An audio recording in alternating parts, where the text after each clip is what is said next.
And I'm Joe. And we're Book Buds. Today we're going to talk about 15 ways to help your kids become readers. And we're going to start off with the little ones and go all the way through your teens.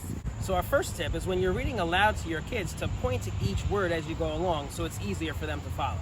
You might even want to get like a little finger puppet or one of those witch fingers they have at Halloween time and use that as a fun finger guide. You can put one on your finger, put one on your child's finger, and help follow the words along.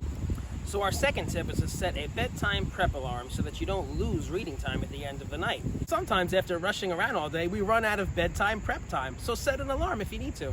Okay, number 3, never take away reading as a punishment. Say something like, okay, well it's late, so we're gonna do a couple pages or one little chapter or even a short book. Otherwise, negativity will be attached to reading, which we definitely don't want. Number 4, don't make it a chore. Don't stress about it that it's homework, that it's an assignment they have to complete and have to finish. And also don't stress out about their reading ability or their assignments. Just have fun with it.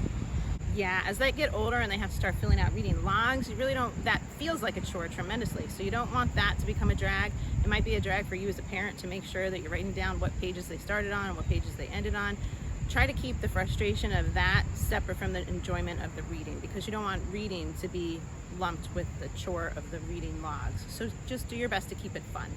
Number 5, don't let them struggle on words if they're too hard. If it's a word and they're young readers, if they've tried it a couple of times, go ahead and tell them what the word is so that they can say it and move on.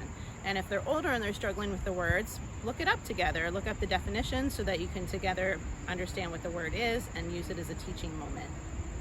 Number 6, don't get hung up on what reading level your child's supposed to be reading at. Let them read whatever's comfortable to them. This is a tip that I learned from one of my teachers for my children, because they said they wanted reading to be fun, not a struggle. When they read in school, they have to read on their reading level, but when they read at home, let them read what's comfortable and easy, and you'll find that they're much happier doing it. Number 7, don't compare your reader to other children. Everybody reads at different levels. Your child will get there when they're ready to get there. All kids develop differently, and it's fine. You just want them to be wherever they're at and help them to enjoy it and grow. Number 8, even when they're little, let them read silently to themselves a little bit. You might wonder, are they really reading the books or are they just looking at the pictures? But I found that by 2nd grade for sure, my kids wanted to read quietly to themselves sometimes because reading aloud was stressful. If you let them take that time to read silently, it's less of a struggle, they enjoy it, and always keep the balance of reading aloud sometimes, reading silently sometimes, but don't feel like it has to be one or the other. By 3rd and 4th grade, your child might be more interested in graphic novels. These are something that we didn't really have when we were kids. We had comic books, but these are actual books that are written like comic books. You can see on the back of Dogman, you have these little squares, and the whole book is like that. Each and every page is filled up with squares with pictures, so that it's really fun and graphic for the kids as they're reading. My daughter really took off with reading once she hit graphic novels. She read Amulet in 4th grade and devoured that series. And I really am so thankful for graphic novels, because I think without them, she wouldn't have been the reader that she is today. My son's in 3rd and he's just hitting the graphic novels, and I'm really excited to see where it's going to take him. It's a good opener, good intro. It really is. Number 10, let them read what interests them, whether it's silly, weird, whatever. Don't judge as long as their nose is in a book. Okay, number 11, make your kids read the book before watching the movie. Instead of providing them with the imagery, let them use their imagination themselves so that it's more enjoyable. And then when they've completed the book, you can reward them by watching the movies or the series together as a family. Number 12, be a role model and read yourself. If your kids always see you reading, they're hopefully going to pick up on it as well. Discuss what you like about your books with them so that they can see the joy that you're getting from reading. So make sure to ask your kids what they liked about their book and what they didn't like, so you could be like book buds, like us.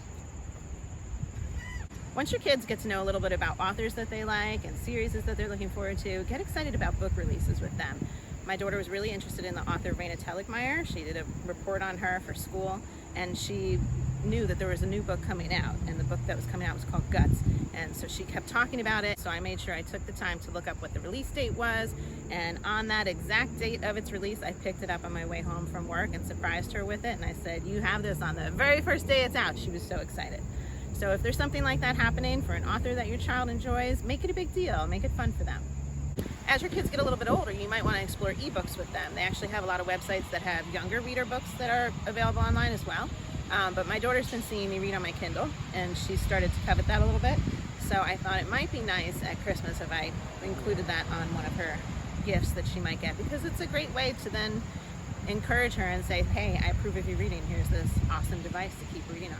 And then you have a lot of books at your disposal, so she can just keep reading and reading and reading. And our last tip for today, number 15, ask for recommendations. Ask your teachers if there's things that they've noticed that your kids like reading and you're just not aware of. Ask librarians if they have good recommendations for kids, or ask your friends because they might have kids that are older aged and they can tell you what got their kids into reading, or the same age kids and what they're reading these days. Don't ever hesitate to ask for recommendations, or ask us in the comments below. We'd be happy to help you and your young reader to pick some great books.